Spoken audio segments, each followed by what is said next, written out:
Vamos a um texto, 1 Reis, capítulo 4, a partir do verso de número 29. Está escrito assim: E deu Deus a Salomão sabedoria e muitíssimo entendimento, e largueza de coração como a areia que está na praia do mar. E era a sabedoria de Salomão maior do que a sabedoria de todos do Oriente, que toda a sabedoria dos egípcios. E era ele ainda mais sábio do que todos os homens, do que Etã, Ezraíta, Emã, e Calcol e Darda, filhos de Maol. E correu o seu nome por todas as nações em redor. E disse 3.000 provérbios, e foram os seus cânticos 1.005. Também falou das árvores, desde o cedro que está no Líbano até o isopo que nasce na parede. Também falou dos animais, das aves, dos répteis, dos peixes. E vinham de todos os povos a ouvir a sabedoria de Salomão, e de todos os reis da terra que tinham ouvido falar da sua sabedoria. Quantos dizem amém, irmãos?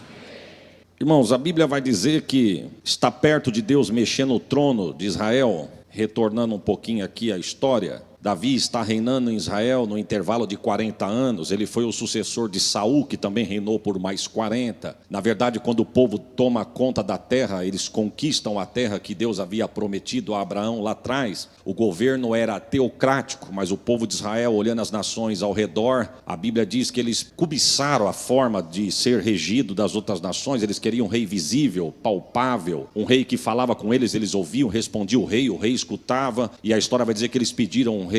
Aí saímos do governo teocrático, entramos na monarquia, e é levantado Saul. Saul reina por 40 anos, ao cabo dos 40 é levantado Davi, que na ocasião da minha fala aqui, ele está reinando já no final do seu reino, e no final do seu reino, quem é levantado para reinar, sucessor de Davi, é o seu filho Salomão. E a história vai dizer que Davi está no trono, reinando. Já não é mais aquele menino de 16 anos que matou urso e leão. Davi não é mais aquele jovem que derrubou um gigante. Davi não é mais aquele menino jovem com vigor físico. A história vai dizer que no fim dos seus dias, ele está em cima de uma cama já velho, e a história diz que o reino começa a se agitar. Por quê? Porque a cadeira vai ficar vaga daqui uns dias. E o reino começou a se agitar, porque a coisa que dá agito no reino é cadeira. Os irmãos já viu alguém brigar para lavar chão e limpar banheiro de igreja? Você já viu alguém chegar a brigar e discutir para o pastor porque quer ter uma oportunidade para limpar as cadeiras? Os irmãos já percebeu que tem gente que não se tolera por causa de cargo, microfone, cadeira e posição? Mas melhor do que posição, cargo, cadeira, microfone é ter o nome escrito no livro da vida e morar no céu.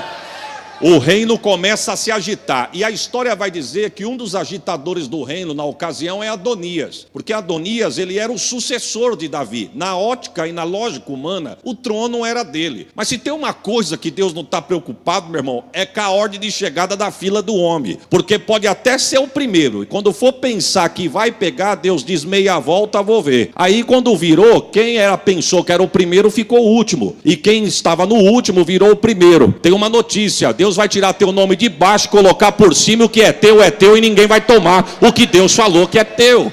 Adonias começa a agitar, porque olhando na ótica humana, irmão, Adonias não estava errado, Adonias estava certo, ele era o próximo na linha da sucessão. A Bíblia vai dizer que Davi, com Adonias, os 4 filhos mais velhos, e Adonias era o quarto. O primeiro era Quileabe, que a Bíblia só fala dele uma vez, ou melhor, Amon, que foi morto por Absalão. Aí depois de Amon vem Quileabe, que a Bíblia só fala dele uma vez. Depois de Quileabe vem Absalão, que mataram o primeiro, que era Amon, que fora morto por Joabe quando ficou pendurado com as cabeleiras lá na árvore. E o quarto era Adonias. Se os 3 mais velhos eram mortos, Adonias olhou e falou: a cadeira é minha, quem vai tomar conta sou eu. Só que o que Adonias não sabia, que cadeira de Deus não é para quem quer, é para quem Deus chama e quer dar. Eu vou repetir: lugar de Deus não é para quem quer, é para quem Deus chama e quer dar. Adonias quis agitar dizendo: eu vou tomar posse, mas Deus diz: não, não vai tomar não. Até porque, irmão, existia uma profecia acerca da cadeira. A história vai dizer que um dia Davi quis construir a casa de Deus, e o texto diz que Deus repreendeu dizendo que não. Deus disse: eu até deixo você juntar o material, mas construir tu não vai. Quem vai construir a minha casa será um filho teu que ainda vai nascer. Preste atenção no que eu estou falando. Deus falou assim na boca do profeta: quem vai levantar a minha casa é um filho teu que ainda vai nascer. E na ocasião da profecia, Adonias já existia, mas parece que ele faltou no culto da oração que Deus desceu para para bradar. Porque crente que não vem na oração, ele anda errado. Crente que não tem ensino da palavra, ele anda errado. E a história vai dizer, irmão, para resumir, que Adonias ele começa a fazer aquele tumulto. E ele leva o povo para ele dizendo, vem comigo. Porque todo divisor, ele não tem nem para ele, mas ele faz proposta. E ele começou a fazer proposta dizendo, vem comigo. Aí ninguém te vê, aí ninguém te olha, você não tem oportunidade. Do nada aí você vai reinar comigo aqui em cima, vem comigo. E a história chega no ouvido de Davi lá na cama dentro do palácio, porque ele está velho, mas unção dada não é unção revogada. E ele começa a dizer, fica tranquilo, lá tem comida, aqui tem unção. Lá tem bebida, aqui tem unção. Lá tem divisão, aqui tem unção. Lá tem quebra, lá tem racha, mas aqui tem unção. E para resumir, Deus tira Adonias e coloca Salomão. Deus tira Adonias e coloca Salomão. Levanta a mão que eu vou profetizar. O que é teu,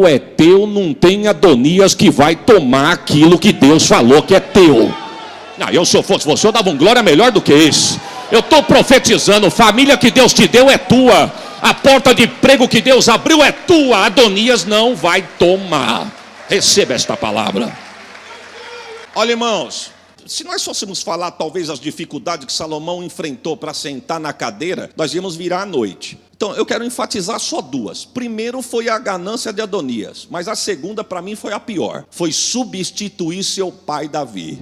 Porque uma coisa é querer, outra coisa é ser chamado para ser. Não adianta querer tomar na força, meu irmão. Porque uma coisa é ser colocado por Deus, outra coisa é chegar porque cortou caminho. Quem sabe Salomão disse assim, quem sou eu para substituir meu pai Davi? Vamos puxar o currículo dele aqui, irmão? Davi é aquele moço que destruiu um leão. Davi é aquele moço que derrubou um urso. Davi é aquele moço que lá em 1 Samuel capítulo 17, versículo 32, se não me falha a memória, ele se apresenta para Saul dizendo, não desfaleça o coração de ninguém por causa do gigante aí. Saul pergunta, por quê? Porque se o Senhor quiser eu vou lá. Davi é aquele homem que a Bíblia vai dizer que com uma pedra e uma funda ele acerta a testa do gigante. E a unção pega, irmão. Eu vou repetir, a unção pega. Se você sentar do lado de quem conversa, tu vai conversar. Se você sentar do lado de quem quer ver rede social, tu também vai querer ver. Mas se você entrar na igreja fim e sentar do lado de quem dá glória, a glória de Deus vai pegar em você também. A unção pega. Davi era bom de mira. A história diz que Davi fazia 3 coisas quando estava no pasto. Tomava conta das ovelhas, compunha salmo na harpa e brincava de tiro ao alvo. A unção pega. O texto vai dizer que ele teve 600 homens atiradores de elite, com funda na mão. A Bíblia quem diz, não sou eu que estou dizendo. Eles não erravam um fio de cabelo com a pedra e a funda na mão com a mão esquerda. Eu com a mão esquerda não escrevo o I do Isaías, irmão. Se nós fôssemos puxar o currículo dele aqui, quem sabe Salomão diz, quem sou eu para substituir meu pai Davi? Ele disse, eu preciso chamar a atenção de Deus. Porque, preste atenção, irmão. Salomão pensou, meu pai sabia cantar, eu não sei cantar. Meu pai sabia tocar, eu não sei tocar. Meu pai sabia pastorear, eu não sei pastorear. Meu pai era bom para defender as ovelhas, eu não sei defender ovelha. Ele disse, eu preciso chamar a atenção de Deus. A história diz que ele chama o sacerdote e os príncipes. Ele diz assim, vai lá no pasto, faz uma contabilidade, quantas novilhas meu pai deixou de 0 a 3 anos. Aí voltaram com a contabilidade, 5.000. Volta lá no pasto e faz um levantamento, quantas novilhas meu pai deixou de 3 a 5 anos, mais 3.000. 5 com 3, 8.000. Tem mais, mas só estamos contando a idade que o senhor pediu. Ele falou, não, com 8.000 eu acho que eu sei chamar a atenção de Deus. Ele chama o sacerdote e diz assim, ó, vamos entregar o que é de Deus no altar. Porque se eu entregar no altar e conseguir chamar a atenção de Deus, eu vou me sustentar diante do povo. E vou saber entrar e sair diante desse povo. Ele chama o sacerdote e diz, todos os dias, de manhã nós vamos sacrificar 24 e à tarde 18. No outro dia, 18, 24, 24, 18. E começa o sacrifício no altar, 18, 24, 24, 18. Quando chega no número 1.000, Deus disse, você chamou minha atenção, Salomão. Ele disse, Deus, eu tenho mais 7.000 para te entregar. Ele disse, eu não pedi nem 1.000. Eu não pedi nem 1.000. Você está me dando 1.000 porque você quis, eu não pedi nem 1.000. Só que tem uma coisa, o que você quer? Sabedoria. Deus diz, já é tua, receba. Aí Deus diz assim, é isso que você quer? É isso que eu quero, então já é tua. Agora tem outra coisa, Salomão. Assim como você me deu o que eu não te pedi, você não vai levar só o que você pediu. Você vai levar também o que você não pediu. Segura esse glória aí, meu irmão. Alguém está te obrigando a levantar a mão e dar glória. Alguém está te segurando na cadeira. Tu está sendo ameaçado para adorar a Deus. Deus está dizendo, eu não pedi para você vir na minha casa. Eu não estou pedindo o teu glória. Eu não estou pedindo a tua aleluia. Aí Deus está dizendo aqui, receba para quem crê. Assim como você está me dando o que eu não estou te pedindo, você também vai levar o que você nem pediu. Quem tem glória, dá glória. Oh, glória! Estou sentindo Deus aqui. O que é teu, receba na tua casa, na tua saúde. Ei, canta, estou sentindo Deus aqui. O que era para você chorar, Deus está falando para alguém aqui, ó. O que era para fazer você chorar daqui uns dias, Deus está dizendo, eu vou reverter essa situação. Eu estou livrando alguém aqui de um leito de hospital. Estou eu visitando as artérias. Estou eu visitando o batimento cardíaco. Estou eu dando um grande livramento. Porque Deus está dizendo, assim como tu está me dando o que eu não te pedi, você vai levar o que você nem espera. Receba. Eita Deus, estou sentindo Deus aqui. Deus falou, ó, sabedoria é tua. Como antes de ti não houve e depois de ti não haverá, sábio como tu. Aí eu saio do texto, vou lá no livro de Ezequiel e vejo a queda de Lúcifer. Aí Deus vai dizer para Lúcifer assim, e tu que foste mais sábio do que meu servo Daniel? Aí a pergunta é, irmão, se Salomão é o homem mais sábio, como ele não houve antes nem depois, por que Deus não usou Salomão, usou Daniel? Porque eram estilos de sabedoria totalmente diferentes. Daniel fechava os olhos aqui, Deus mostrava para ele 1000 anos lá na frente. E Salomão de coisas terrenas. Enquanto Daniel era de coisas espirituais, Salomão era de coisas terrenas. A história vai dizer que Salomão foi o primeiro homem a pegar a formiga na palma da mão e descrever os membros da formiga a olho nu. Salomão foi o primeiro homem a olhar o canto da parede e falar que substância que a aranha usava para fazer a teia. Por que tudo gruda na teia e a aranha não gruda na teia? Nós lemos aqui nessa noite que ele foi o primeiro homem a falar da menor planta do Líbano, o cipreste, e da maior, o cedro, que quando adulto tem mais de 40 metros de altura. Só que prepara aí, irmão, aperta o cinto. Se tem uma coisa que Deus nunca vai fazer é te dar ferramenta para se exibir. Quem canta, canta para a glória dele. Quem toca, toca para a glória dele. Quem prega, prega para a glória dele. Porque tem gente que acha que só ele canta. Aí Deus é tão tremendo que levanta um que canta e toca. Se ficar exibido, Deus tem quem canta, toca e prega. Se ficar metido, Deus tem quem canta, toca, prega. Vem na escola dominical, dá glória, é crente de verdade, adora a Deus. Irmão, Deus é demais. Amém ou não amém? Deus é especialista em me colocar onde eu digo que eu não vou. E quando eu abrir os olhos, eu já estou dentro. É verdade ou não é, irmão? Quando Jesus convidou os discípulos para atravessar o mar, ele disse, entremos no barco, passemos para outra margem. Quem sabe os discípulos dizem, vamos dessa. Jesus já mostrou que era Deus aqui em Cafarnaum, vamos ver o que ele tem para fazer lá. Mas se Jesus tivesse dito assim, entremos no barco e se prepara para o que nos espera no meio do mar. Eles iam dizer, Senhor, nós te esperamos aqui na volta. Mas Jesus disse, não, vem, não é assim, irmão? Não é assim? Vem comigo, tenho vitória para te dar. Tem vitória ou não tem? É claro que tem, mas ele só fala da vitória, não vai falar dos pormenores. Deus, quando quer, ele cria situações para nos colocar onde ele deseja. Você diz não, mas quando tu vai ver, tu já está dentro. E vou dizer uma coisa, meu irmão, uma vez dentro do barco para sempre. Não tenta voltar não, porque você já andou bastante. E não pula para fora não, porque se aqui dentro está difícil, lá fora está pior. Duas mulheres que adquiriam a vida de forma fácil, a Bíblia vai dizer que eram duas prostitutas. A história vai dizer que uma teve um filho, passado 3 dias, a companheira de casa também teve um filho. Não é assim que diz a Bíblia? O texto vai dizer que uma dorme em cima da criança, mata a criança asfixiada. Aí ela acorda para dar de mamar para o filho, ela viu que ela matou a criança. Agora o que me chama a atenção é que Deus dá para todo mundo. A pessoa não cuida, perde, aí cresce o olho no que é do vizinho. Viu? Ela olhou, foi lá, deu o morto, pegou o vivo, amamentou, virou para a parede e foi dormir. A mãe do vivo, que estava com o morto, olhou e disse, é bonitinha, mas esse aqui não é meu. Em matéria de filho, mãe ninguém engana. Não é, irmão? Quando minha esposa foi ganhar os nossos 2 filhos, eu criei coragem, não sei de onde, e fui assistir o parto. Aí o médico tirou o meu primeiro filho e mostrou para ela assim, ó. E mostrou para mim também. Eu não enxerguei nada, irmão. Eu estou falando a verdade, eu não enxerguei nada. Quem já assistiu sabe como é que a criança sai. Tu enxerga o que ali? Aí eles pegou, deu para a mão do pediatra, o pediatra saiu com uma enfermeira. Eu deixei a mulher ali na mesa e saí correndo atrás do pediatra. Quando eu cheguei na porta, o pediatra ajeitando ele, falou, pode voltar lá no quarto, pai, que a criança vai lá. Quando eu voltei no quarto, eu fui lá na cabeceira da cama da minha esposa, e eu conversando com a minha esposa disse, você viu como é bonitinho? Eu falei, mas eu não enxerguei nada. Ela falou, você não viu furinho no queixo? Furinho no queixo, anestesiado e aberto, irmão. Em matéria de filho, mãe ninguém engana. A mãe falou, o vivo é meu e o morto é teu. Não, senhora, o morto é teu e o vivo é meu. Vamos falar com quem? Com Salomão. A história vai dizer que ele está dentro da sala da audiência, irmão. Do lado de fora a Bíblia não diz, mas a história me conta que o reino ficou agitado dizendo, eu quero ver o que o filho de Davi vai fazer. Só que eu quero te dar uma notícia, lugar que Deus te colocou, ele não vai te deixar nem envergonhado nem confundido. Ainda que tenha alguém esperando para ver o que vai dar, quem viver verá.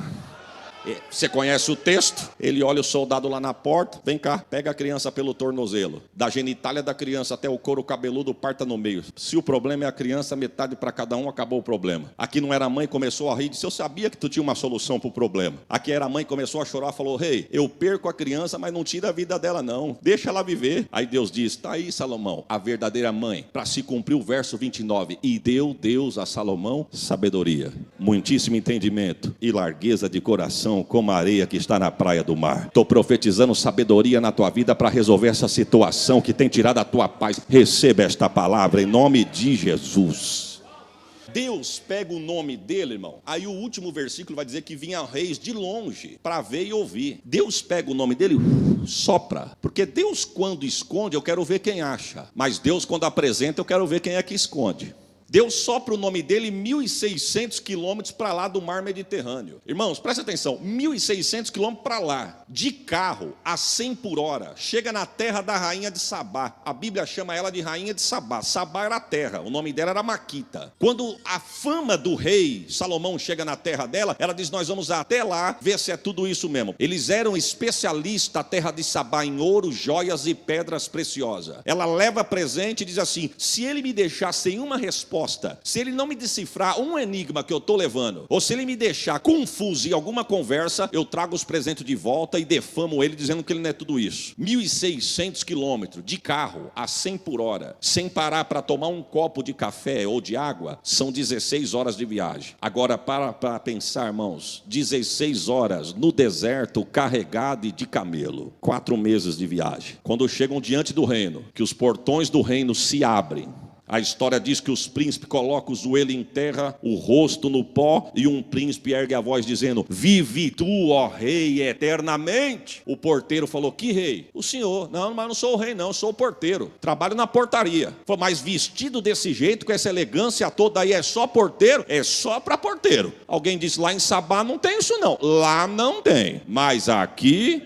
Se você não reparou nos porteiros, quando acabar o culto, dá uma olhada nos porteiros. Pai do Senhor, porteiro. Ela disse assim, ó, fica tranquilo. O servo dele disse, ele vem receber na porta. Na porta, na porta. Sai do trono, do conforto do palácio para vir na porta receber visita? Sim. Por quê? Porque meia hora de Deus vai ouvir aqui no portão. E se ficar cansado, pode ir embora para casa. E se o sol estiver quente e desistir, pode ir embora para casa. E se desanimar pelo caso da canseira, pode ir embora para casa. Se não ouvir meia hora do Deus dessa terra, não vai desfrutar do que o Deus da terra tem dado. Primeiro tem que ouvir o que Deus tem feito, para depois desfrutar do que Deus tem dado. Porque tem gente que é assim, tá bonitinho para vir pro culto, mas chegou o parente que quer assistir o Fantástico, ele falta no culto para fazer sala pro Fantástico. Fantástico é o que Jeová vai fazer no culto e o crente não vem aqui ver o que Deus vai fazer. Tudo que vocês vão ver aqui da porta para dentro, dizia ele, quem fez foi o Deus de Abraão, o Deus de Isaac, o Deus de Jacó, o Deus do meu bom pai Davi. A história vai dizer, irmão, que depois dele apresentar o Deus de Israel, ele pede para entrar. E detalhe, já chegaram na hora da refeição. Ele chama e diz, ó, já chegou na hora certa, na hora da refeição. Vamos para a sala do banquete. Ela vira para um príncipe dela e diz assim para o príncipe dela, olha, vai nas mobilas e pega o que eu trouxe para comer, o que eu gosto. Ela era rainha, irmão. Ela comia o de melhor. Ela disse, vai que esse tal de Salomão coloca coisa na mesa que eu não gosto, eu não vim aqui passar fome. Mas quando ela entra na sala da refeição e ela vê a mesa do homem, ela fala para o príncipe dela, guarde as panelas no saco, porque senão nós vamos passar vergonha. Eu achei que eu comia coisa boa em Sabá, coisa boa nós vamos comer hoje aqui, ó.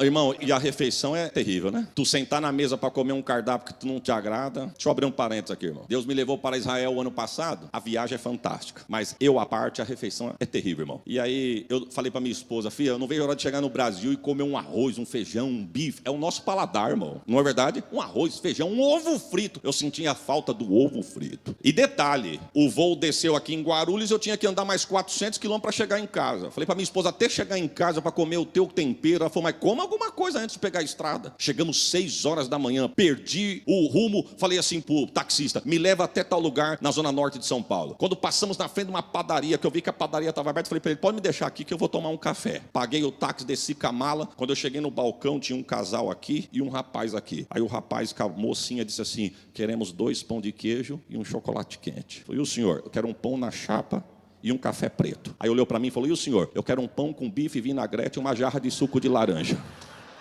Ele olhou para mim e falou assim: desculpa da brincadeira, mas você estava preso? Eu falei: não, eu estava no deserto mesmo.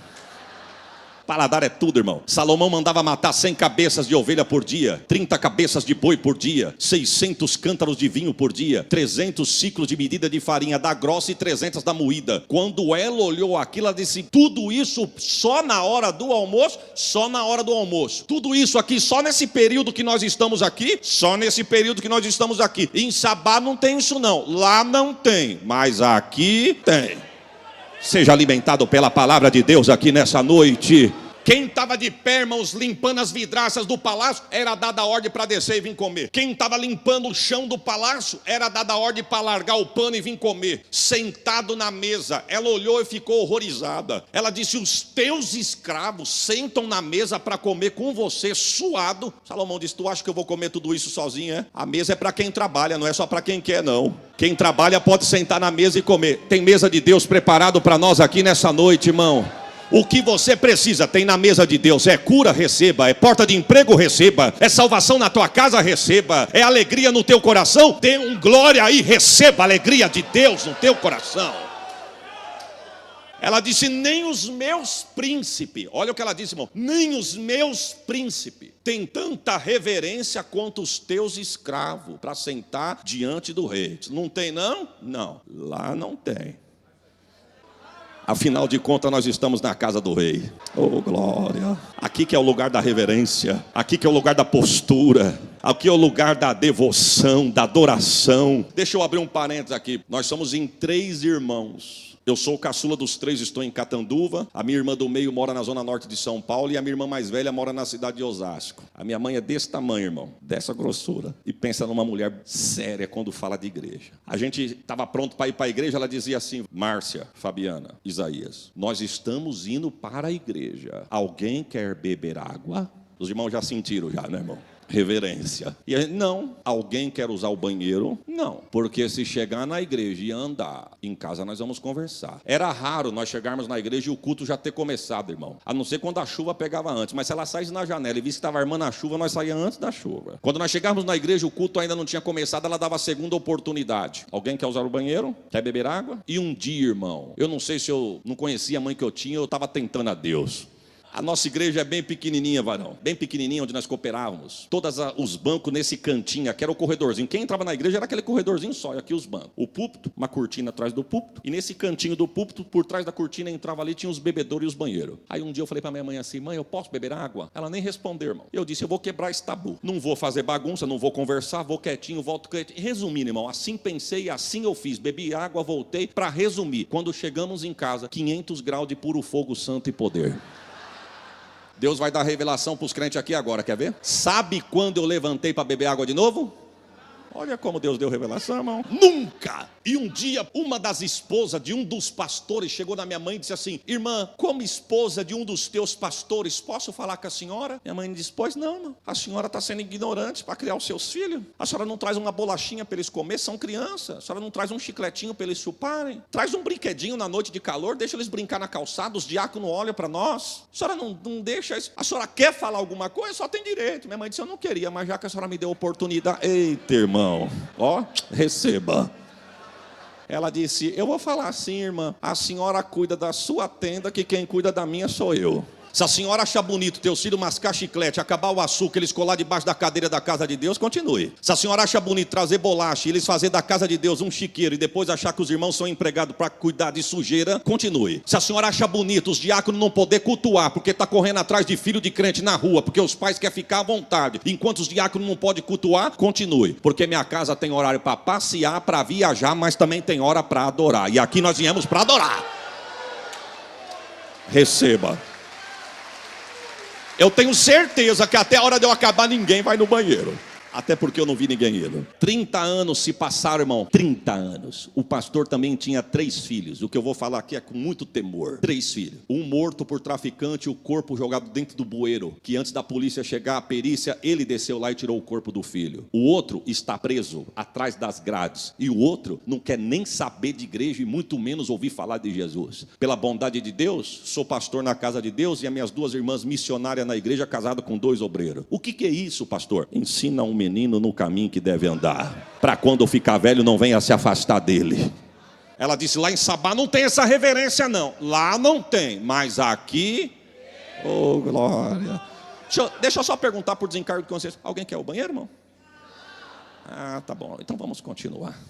A história vai dizer que ela sai para dar uma volta no palácio. Quando ela olha para uma parede, só para os irmãos entenderem o que eu quero dizer. O sol nascia deste lado, desenha na tua mente. No fim da tarde o sol se punha deste lado. Este lado era de janelões abertos e aqui era paredões fechado. Quando o fim do dia o sol estava se pondo, os raios solares entravam pelos janelões abertos daquele lado e batia nessa parede. Esta parede, irmãos, era de pedras lapidadas, assentadas na parede. Cada pedra passava por um processo de no mínimo 80 lapidações. Salomão dizia assim, vai talhar as pedras na montanha, lapide por no mínimo 80 vezes. Por quê? Porque vai que na hora da lapidação elas podem estar bonitas por fora, mas se tiver porosa e trincada por dentro, vai rachar. E se rachar, não vai para o lugar onde eu quero. Porque quando for assentada onde eu escolhi, não pode falhar. Está entendendo por que tanta lapidação, irmão?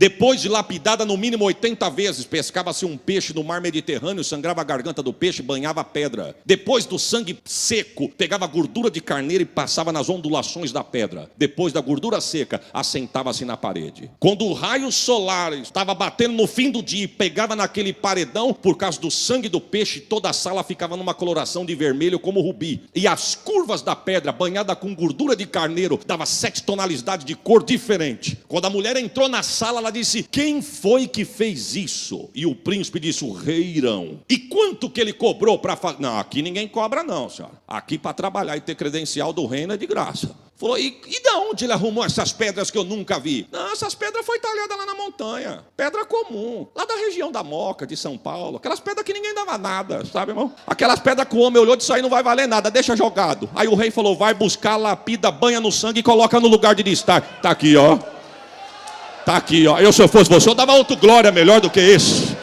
Ninguém dava nada por você. E hoje você dá glória, você dá aleluia. Foi banhado pelo sangue. Oh Senhor, estou sentindo Deus aqui. Glórias a Jesus. Ela ficou abismada, irmão. Isso aí não custou nada. Não custou nada. Isso não é rubi. Não é rubi. Isso é banho de sangue. Ela vai falar com o príncipe dela. E a história vai dizer que o príncipe dela diz assim, mostra para ele o que nós temos na terra nossa. Lembra do que eu disse? Especialista em ouro, joias e pedras preciosas. Ela coloca um vestido, irmão, de pedras cravejadas do pescoço ao tornozelo. E ela sai para passear no palácio. Quando ela entra na sala da meditação, onde está sentado Salomão, que ela entra da porta dentro, Salomão sentado no trono, e ela lá na porta, ela puxa a barra do vestido. Ela queria impressionar, mas quem já pisou no Santo do Santo? Não é brilho de Sabá que vai chamar a atenção de crente que já pisou no Santo do Santo. Ela passa da porta para dentro, quando ela puxa o vestido, Salomão dá um sorriso. Ela diz, você está sorrindo por quê? Porque você puxou o vestido. Você está vendo que é de pedras cravejadas? Estou vendo. Você tem noção que é pesado? Tenha. Então, teu piso está molhado, o vestido é pesado. Se molhar a barra do vestido, vai ficar mais pesado ainda. Salomão disse, é por isso que eu estou rindo. Tu está achando que tu está pisando em água, piso molhado. Olha direito que o chão é de cristal. Cristal, cristal. Para pisar, para pisar. A minha terra é especialista, mas lá não tem isso não, lá não tem. Quem entra com o olho carnal, olha para a luz, para ventilador, para ar-condicionado, para o pé do irmão, para o sapato que o irmão veio, quem estava cantando, não, mas quem veio adorar, irmão, oh Jesus, vamos para frente, irmão. Ela vai presentear Salomão. Tudo que ela dava, ele não chamava de atenção. Quando ela acaba de dar o último presente, ele diz assim para ela, assim como você veio me presentear, tu também vai levar. Ele abre a porta da sala do tesouro, coloca ela de porta dentro e fala para ela, pode escolher o que você quiser. Quando ela entra para dentro da sala do tesouro, irmão, o pescoço sobe e o queixo desce. A primeira coisa que ela viu no teto foi os escudos de ouro. E aqui eu quero encerrar por causa do horário. Quando ela olhou para o teto, que ela viu os escudos de ouro, ela perguntou, o que é isso? Ele disse, os escudos de ouro. Ela perguntou, e para que serve isso? Ele disse, quando os sacerdotes citavam a lei e Deus mandava. Não era emoção para chamar atenção, não. Não era porque estava sentindo um arrepio diferente, não. É só quando Deus mandava. O sacerdote pegava os escudos de ouro, colocava na cabeça e saía rodando, citando a lei no meio do povo. Aonde tinha problema era resolvido, aonde tinha enfermidade era curado, aonde tinha o mal era sanado. Lá em Sabá não tem, lá não tem, mas aqui tem. Se você tem escudo de ouro de Deus aqui nessa casa, eu não estou falando para carnal, eu estou falando para espiritual. Quem veio assistir, assista, mas quem veio receber, receba da parte de Deus, milagre para a tua vida. Deixa eu abrir um parênteses aqui, irmão. Temos uma cidade do lado de Catanduva, 16 quilômetros, chamada Novais. Eu fui pregar numa igreja, pastor, e lá a região é de cultivo de cana, sobrevive em torno das usinas de álcool e açúcar. Na época da safra, você não vê crente na igreja, irmão, porque na época da safra, você vai ver os irmãos trabalhando, você só vai ver na igreja pessoa de idade, mulheres com criança pequena. São 6 meses de safra. Esses dias eu fui visitar uma igreja nossa, e de repente um irmão pegou o microfone, deram uma saudação para ele. Ele falou assim: pastor, eu vou saudar e cantar 2 hinos, porque faz 3 meses que eu não venho na igreja. Aí o pastor olhou para mim e falou: não repara não, pastor, que ele trabalha na usina e hoje caiu certo a folga dele. Fica em paz. Então os irmãos no período de 6 meses somem na igreja, porque estão no período da safra. Quando chega o período da antes-safra, a maioria é por contrato. Aí os irmãos ficam em casa e vão sobreviver do que juntaram. Mas meu irmão, aí eles querem tirar o atrasado. Acaba o culto de domingo, ele pergunta: pastor, amanhã tem o que de manhã na igreja? Nada, vamos fazer uma oração. Pastor, à noite tem o que na igreja? De segunda? De segunda não tem nada. Vamos fazer uma noite da bênção? Pastor, tem o que de madrugada para nós fazer? Não, não tem nada, madrugada é para dormir. Nós não pode fazer uma mini vigília. Só que quando tu vai pregar, irmão, quem não prega nada acha que é pregador. E quem não canta nada acha que canta muito. Porque tu diz assim: Deus está aqui. Os irmãos querem fazer rapel nas paredes. Aí a gente gosta, né, irmão? E eu estou sentado no púlpito e de olho na galeria, um menino de uns 13 anos sentado na beira das grades, irmão. Eu vou falar aqui para quem tem a mente de Cristo. Se você não entende, não murmure. Um dia Deus vai te revelar. Ele sentado nas cadeiras na frente da grade, cabeça baixa, de repente ele ficava de pé, soltava uma rajada de língua estranha e sentava e eu de olho nele, irmão. E não estou murmurando, porque eu nasci no meio do fogo, minha mãe é de círculo de oração, eu conheço isso. Mas me chamou a atenção, uma criança de 13 anos. Volta e meia ele ficava de pé e falava em língua estranha. Quando eu comecei a pregar, irmão, de repente me chamou a atenção nas batidas da galeria, eu olhei, era ele. E eu estou pregando de olho nele. E a glória de Deus invadiu a igreja. E eu pregando de olho dele. E ele de cabeça baixa, sem olhar para mim, olho fechado, ficava de pé, falava em língua estranha, gesticulava e sentava. E eu pregando, irmão, eu perguntei para Deus. Falei: Deus, o que é isso aí? Eu não estou murmurando, mas o moço não está nem prestando atenção na palavra. Que poder é esse? O que é isso? Eu não perguntei a prazo, irmão. Eu recebi foi à vista. Porque do jeito que ele ficou de pé, gesticulou, falou em línguas, ele não sentou mais. E lá vem ele. Menino de 13 anos, irmãos, não faz aquilo na carne brincando nunca. Olho fechado, saltitando, desceu as escadas e veio até o altar, falando em línguas. Do jeito que ele pegou o corredor central da igreja, que ele veio, irmãos, a nuvem da glória veio com ele. O som não era tão bom e muito menos parecido com o dos irmãos aqui. Chegou uma hora que ficou insuportável de eu falar, porque eu não estava me escutando. Ele chegou adiante do pé do altar, por cima da minha cabeça, ele olhava em cima do teto, na frente, ele olhava por cima da minha cabeça, marchando e falando em línguas com os olhos arregalados, e eu de olho nele. De repente eu virei para o lado, e a igreja explodindo, eu virei para o lado de cá, quando eu olhei ele já não estava mais aqui, ele deu a volta e já estava aqui. E quando nós ficamos de frente a frente, Deus tomou a boca daquele menino e disse: homem, queres tu saber o que é isso? Isto é o meu poder no meio dos meus nessa noite. Oh, Jesus! E Deus ainda usou a boca dele dizendo assim: poder este que tu estás sendo um bem-aventurado. Olha só, irmão, eu achei que eu fui abençoar e Deus está dizendo: você não veio é nada, tu veio ser abençoado. Deus disse: se considere você nesta noite um bem-aventurado por estar aqui. O lugar é simples, o povo é simples, mas minha graça está aqui. E pela tua entrada hoje aqui nesta noite, o teu adversário abriu a tua sepultura e essa semana tu ia cair nela. Famílias iriam chorar, porque a tua sepultura já fora aberta, mas porque tu entrou neste lugar, que a minha glória tem liberdade. Olha o meu anjo que vai adiante de ti e fecha a tua sepultura. Aquele moço saiu rodando como um peão, irmão. A glória tomou a igreja. Eu peguei o microfone, devolvi para o pastor, porque ficou insuportável de falar. Isso foi um domingo. Quarta-feira eu estou vindo para a capital, estou passando na região de Rio Claro, São Carlos, melhor dizendo. Quem sabe, conhece a estrada, sabe o que eu estou dizendo. A estrada é um tapete. Os pedágios são caros, mas a estrada é boa. E é um tobogã. sobe, desce,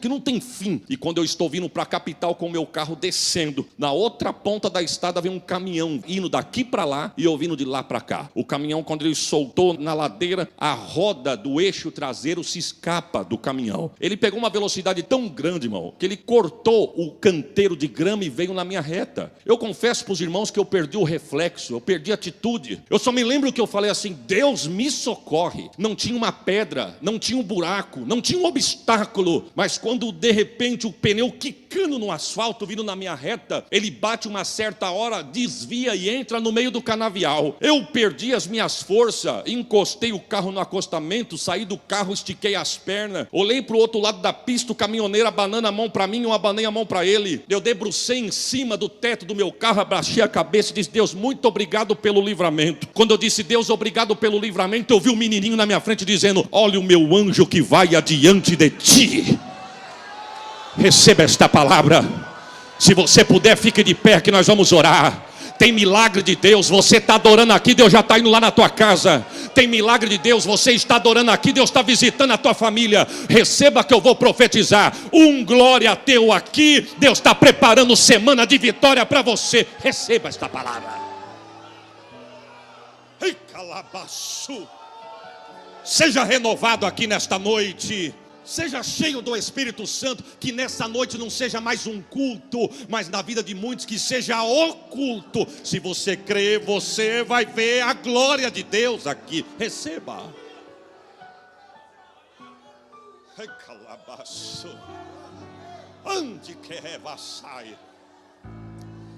Há alguém no nosso meio aqui nesta noite que ainda talvez não é crente, ou quem sabe você está afastado dos caminhos do Senhor.